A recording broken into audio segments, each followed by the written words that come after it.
Welcome back to Tuesdays with Tim, the podcast that touches on all things related to brain injuries among children and those impacted by my son Luke. Today we are blessed to have Dr. Brandon Crawford on with us. Dr. Crawford is a fellow of the International Board of Functional Neurology with a specialty in childhood neurodevelopmental disorders. Dr. Crawford, it's a pleasure to have you. Thanks for having me, Tim. I really appreciate this opportunity and fully support everything that you've been doing. Well, thank you so much. And Dr. Crawford is in Austin, Texas, and Luke in 2021 came to you because we had heard such great things. We had a conversation prior. Laser therapy is something that as an executive director of our nonprofit, a lot of families ask me about my experience with coming to see you in Austin. And I felt that Luke made some real strides, especially in week 2. Where he was more alert, that he was more responsive. First, tell us your background, and then I want to certainly get into exactly what you're doing each and every day. Absolutely, yeah, thanks. So basically what you said, right? So I'm a fellow of the International Board of Functional Neurology with a specialty in childhood neurodevelopmental disorders. And what that means is I look at functional changes in the brain. So it's always important to acknowledge ablative lesions and MRIs and tumors and all of these things. And that's, of course, a priority of things. But then we have to deal with functional change, right? Because what you see on those imaging scans and everything, that's not always a good predictor of your outcome. And what we need to be able to do is examine and evaluate the patient and then apply those findings to then leverage neuroplasticity in the brain so that we can create sustainable change. Now, what we need to do also is we need to acknowledge that there is this natural progression of how the brain is supposed to develop. But what we've actually done is we've developed a methodology that we call Neurosolution ESM methodology. ESM stands for Energy, Sensory, and Movement. And what we found is if we follow the proper path, the proper trajectory to neurological development, but then we also adhere to principles regarding cellular energy, we get better results faster. And so basically what I mean by that is when you look at the cell, ultimately if we can heal one cell, we can heal all the cells, right? And so if we have the situation where we have a brain injury, there's something called an energy crisis that initially occurs. And the way I described this is several years ago in Texas, we had that deep freeze. Do you remember? Yeah, y'all were Sure probably did. hit like Sure crazy did. in Lubbock. I mean, and so what happened? Everyone went inside. Everyone cranked up the heat, and we started having rolling blackouts because the energy grid was taxed. Well, that actually happens in the brain after a brain injury. It can happen after a mild brain injury, moderate, severe. It's there. It's there every single time. And it's very well stated in the literature that it's there. And the crazy thing is, to me, I think it's crazy, is that traditional medicine disregards it. They don't acknowledge it. They say, just rest, lay in bed and rest. And ultimately, that's not really what's going to help resolve that energy crisis. And if we don't get over that, we're going to have some major plateaus in care, simply because the cell doesn't have proper energy in order to produce the proteins and able to fire the neurons, etc., so that we can actually create more change, right? And so that's where we started going, okay, how do we produce proper cellular energy? Well, light is a huge generator of cellular energy. We have this thing called the mitochondria that's inside the cell. Okay, the mitochondria has something called an electron transport chain. So ultimately what happens is you have electrons moving through this chain within the mitochondria. You also have protons in the form of hydrogens. And what happens is you start spitting out ATP. And ATP is like the fuel source for your cell. Well, there's 5 different complexes in the electron transport chain. 2 of them are heavily impacted by light. And what I mean by that is if we have inadequate light, we get a reduction in cellular energy. What is inadequate light? Well, that's when we're inside under fluorescent lights. And so the high frequency white and blue lights, so 400 to 400 nanometer white and blue light, that actually disrupts the electron transport chain. That actually starts to reduce cellular energy. Proper wavelengths would be the far infrared, red, those types of wavelengths. Why? Well, if we go outside, we're in sunlight. We're designed to be outside, right? I don't think anyone can argue that we were designed to be inside under fluorescent lights. And if you look at the sun, what's happening is it's creating fission. And so what's happening with that is you have this fission reaction, which then creates a ton of red and infrared light. So we literally are designed to be saturated with red and infrared light. And when we have the proper wavelength exposure to light, we start producing more cellular energy. And so as I began to really fully understand this, it was crystal clear that sitting in a hospital under fluorescent lights, or sitting in a dark room, or sitting in front of a TV, or all of these things, this is very disadvantageous for anyone with even a mild brain injury, because it's making the brain starve even more. And let alone if you're in that environment and then you go to PT, or then you go to some kind of therapy. And what are we doing? We're trying to push systems. We're trying to rehab systems. And cells are starving for energy. And so you're going to hit plateaus. And so we have to first resolve this energy crisis. And that's where the use of laser and light therapy has been huge and very profound in my clinical practice. And that's how we help people push through plateaus, is by supplying proper wavelengths of light so we can really drive that electron transport chain and help with sustainable change and function. You know, you're the owner of the Neurosolutions Center in Austin, and I have been there a number of times since Luke passed, and every time I'm there, you have a number of patients from not only all over the country, but all over the world. And I know that you've seen from what you would imagine to be dire to children that have improved from, let's say, speaking fairly well to speaking very well, to not great movement to very good movement. For Luke, it was just to see if we could be more alert. And you mentioned something earlier about MRI.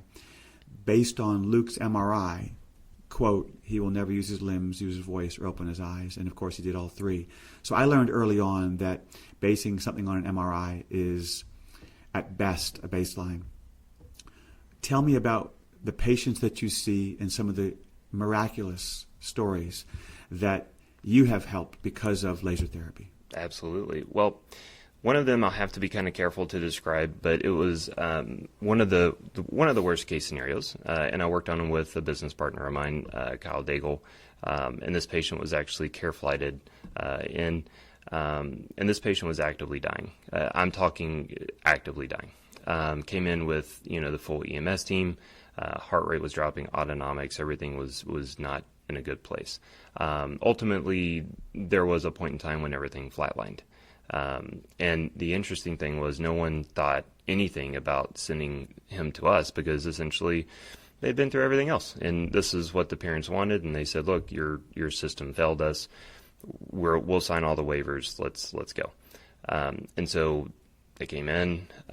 We started doing what at the time was really just kind of minimal types of stimulus, because you can't just start blasting that person with tons of sensory stimulus. You'll cause some problems. But the main thing we did was apply proper laser and light therapy. We did it over major blood supplies. We did it, in the ways that we've, the methods that we've developed, and we started applying just very strategic types of neurological stimulus. And this person woke up. And when I say woke up, went from flatline to alive again. That person was able to become more coherent, began talking, began planning, began moving around, eating again, etc. Right, and so that was within a short period of time. We've had even genetic conditions like pontocerebellar atrophy and things like that, where, of course, some of these parents are told your child's brain will never develop, they'll never roll, they never will crawl, talk, etc. Well, there's kids with that diagnosis that are rolling, pulling up, talking, vocalizing, doing all these things. And it's just amazing to know that it doesn't necessarily matter what the genome is, doesn't matter what the MRI says. The brain will never stop trying to change, period. It's just not going to happen. That's not how the brain works. We even had, there was a study done on hospice patients, and they were trying to prove that neuroplasticity either is or is not present in this very old population saturated with opiate medications, right? This is the population that would not have neuroplasticity. So they took this group of 80 to 90-year-olds, heavily medicated, actively dying, and what they saw is that they actually do still have neuroplasticity. Their brain is still actually actively changing, so the brain never stops changing. And that's why, whenever I have a patient in front of me or a parent in front of me and they say, will my child ever fill in the blank? The answer is, I don't know, but we sure as heck will try, right? There is always hope. There's always possibility for a functional change in the brain. We just have to figure out how to leverage the systems that are intact to then build neuroplasticity. Some things that I really enjoy working with, obviously any type of brain injury. I really love the brain injury community because every brain injury is different. But then also dystonia, various movement disorders, which this can be a byproduct of certain types of brain injuries. But dystonias to me are interesting because, again, every single one of them are different. They're going to present differently. We get these fluctuations in muscle tones, and sometimes it's more from like a direct physical injury, like a blunt force trauma. Sometimes it's a chemical toxicity or a nutrient deficiency or an autoimmunity. But it's just interesting, how so many different things can produce, so many different symptoms in the body. We've had patients with moderate to severe dystonia actually within weeks become 75 to 80% better, and that's with no medications. That's literally just leveraging laser and light therapy and proper neurological stimulus. So the range of things that we see, it's quite broad. Even neurodevelopmental disorders, autism. I've had severe autism cases. Literally lose the diagnosis of autism. I have a story of that on my Instagram page, and it's happened more than once. And whenever you start to see these things happen over and over again, I really start to question what is, and I don't want to say this in a bad way because there's always a place for traditional medicine. I think that there's a need for it, but what is the ultimate goal?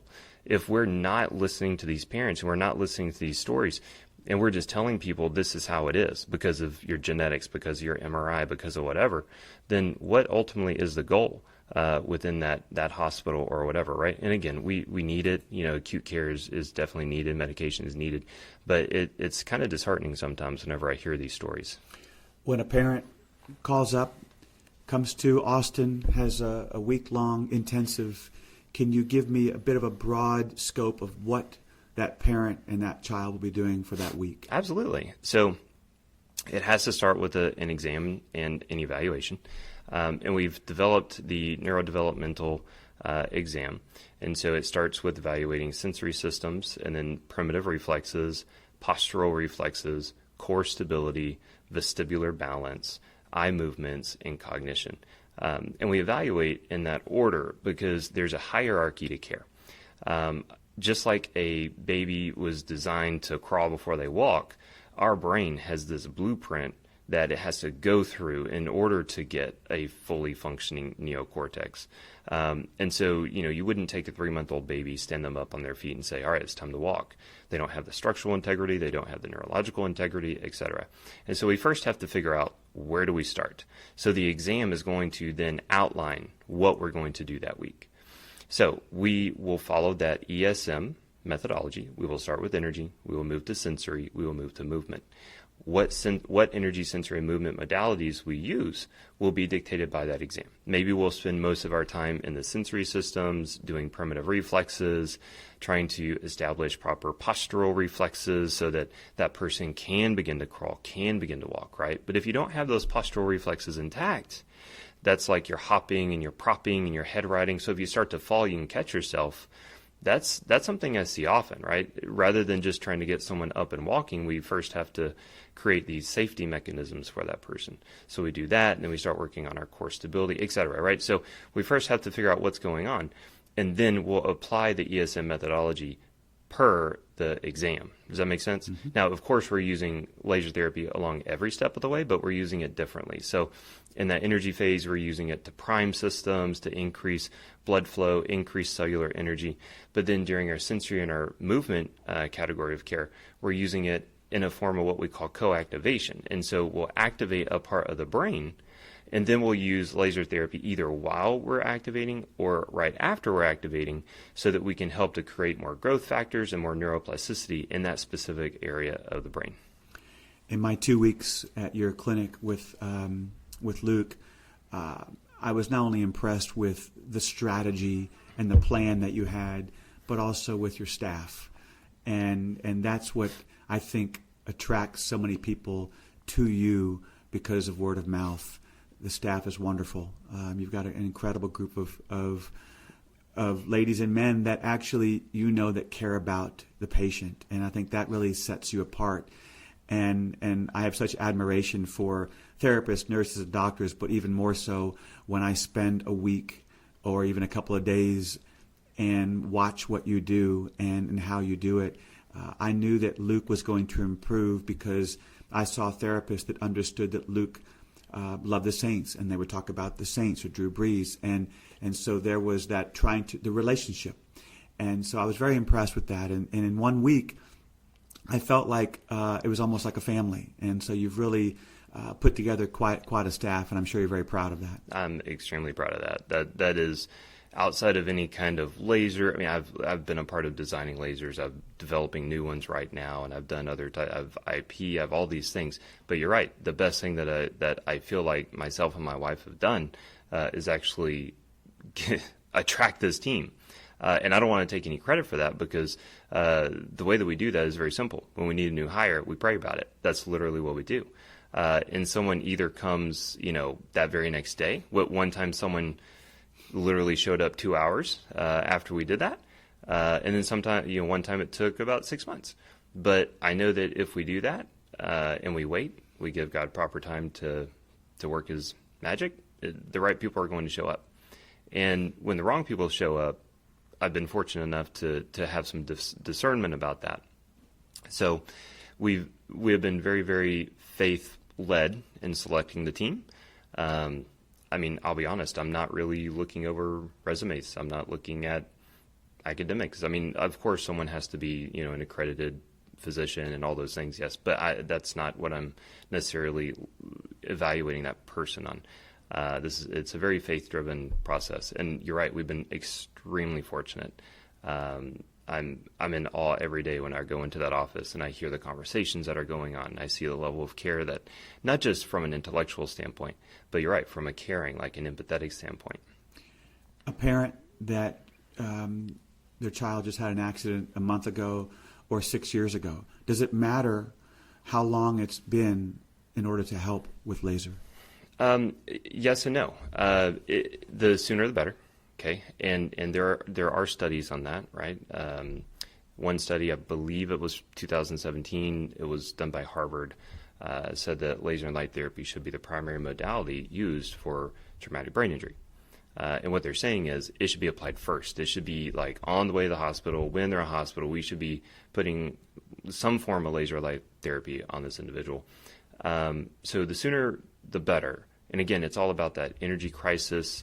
It helps to prevent secondary injury, right? Because you can have this primary injury, but then you start to see things like the no reflow phenomenon. You start to see these reperfusion type of injuries with anoxic brain injuries. So yes, the sooner the better. However, I've seen people 5 years out, 10 years out, 25 years out, and we still are able to create very good change. So hope is never lost. We can always create some form of neuroplasticity. How does someone get in to see you? It's a good question.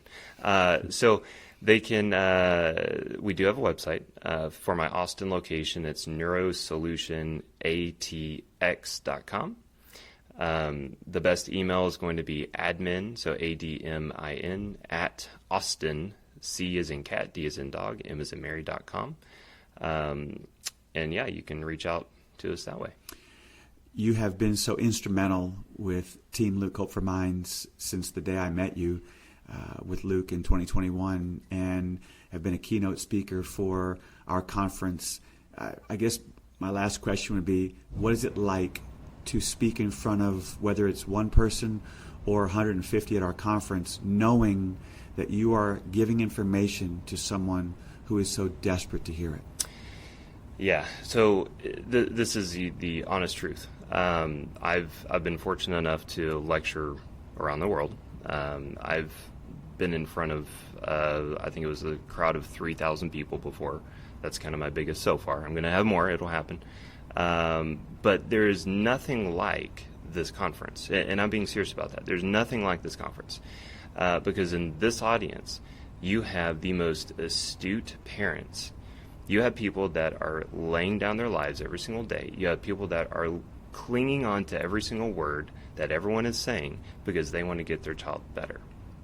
So just the amount of engagement, how real everyone is. This is absolutely my favorite place to speak. It is the most profound place to speak, and again, I'm going to continue to support you guys however I can. But yeah, it's amazing to be on this stage. I'll be honest, like it is different than anywhere else in the world. Well, I can thank you for what you did for my son. I can also thank you for what you're continuing to do for so many families. And whenever I talk to someone who has just been to see you, they glowing remarks, and not just in the strategy and what they've seen, but in how they were taken care of as individuals and as caregivers and as parents. So I want to thank you for that, and most importantly, thank you for being so supportive of Team Luke Over Minds. Dr. Brandon Crawford, thank you so much. Thank you.